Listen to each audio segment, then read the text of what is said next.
কিছু কথা বলার ছিল। আমারও। তাহলে তুমি আগে বলো। না, তুমি আগে, লেডিস ফার্স্ট। আরে ধুর, বলো না। আচ্ছা ঠিক আছে, তুমি আগে এটা বলো যে আমাদের সাথে এই দিনগুলা তোমার কেমন কাটলো। সত্যি বলতে প্রথমে বুঝি নাই যে দিনগুলো এত ভালো কাটবে। এই দিনগুলো সারা জীবন আমার কাছে মেমোরিজ হয়ে থাকবে, থ্যাঙ্কস টু ইউ। আসলেই নাকি ঢপ মারতেছো? আরে ধুর, বলো না কি বলবা।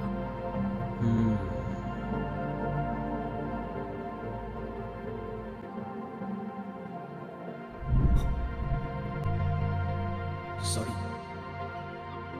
তখন আমি ঠিক বুঝে উঠতে পারছিলাম না আমি কি করব। হয়তো আরেকবার ভেবে দেখা উচিত ছিল, হয়তো কিছু ভাবাই উচিত হয়নি। কিছু মানুষ আমাদের জীবনে অল্প কিছু দিনেই অনেক বড় জায়গা করে নেয়, আর সেই মানুষটা হঠাৎ করেই নাই হয়ে গেলে বোঝা যায় ইমোশনস কারে বলে। অনু, সালা মারাত্মক ডেঞ্জারাস।